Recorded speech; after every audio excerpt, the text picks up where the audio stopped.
When I was a kid, there was one rule we weren't allowed to break. Ever. My sibling and I were never allowed to tell anyone our names. Not to neighbors, not to friends, not even to teachers unless our parents were there. If someone rang the doorbell or called on the phone, we had to let mom or dad answer. We didn't know why. We just thought our parents were super paranoid. But years later, we found out the reason. And it's way darker than we could have imagined. We thought it was just a weird house rule. Other kids could introduce themselves at school or talk to strangers at the door. But not us. We had code names. Mine was J, and my sister's was B. I remember asking Mom why we had fake names, and she said, "It's for your safety. That's all you need to know." Things only got weirder. Once, a man came to our front door asking for our mom by name. But when she saw him through the peephole, she grabbed us, locked us in the closet, and called the police. We peeked through the closet slats.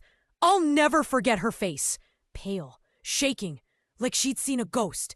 Years later, when I was 14, a letter arrived in the mail. It was addressed to my dad, but he wasn't home. I opened it. He's looking for them again. Be careful. That night, my parents sat us down and finally told us everything. Turns out, my grandfather was a hitman, like an actual contract-killing hitman in the 80s. He was connected to multiple disappearances, and worse, he had kidnapped someone before. But here's the terrifying part. He had been searching for his grandkids. My dad cut ties with him before we were born, changed his last name, moved states, but somehow my grandfather kept trying to find us. In my final year of high school, we got a call. An anonymous tip said an old man had been seen outside our school, taking photos. Security found a camera.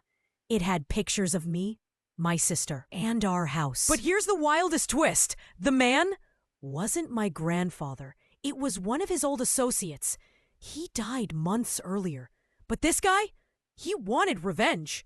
The associate was arrested. But the crazy part? When the police searched his home, they found a journal. Inside it were names, addresses, photos of other kids. Turns out, my grandfather wasn't just looking for us. He had a list of people. He wanted his old crew to finish what he started. We weren't just hiding from a man. We were hiding from a network.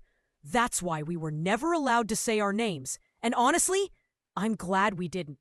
Who knows what would have happened? If you want to hear more true stories like this, don't forget to like, comment, and subscribe. And if someone ever tells you not to say your name, maybe listen to them.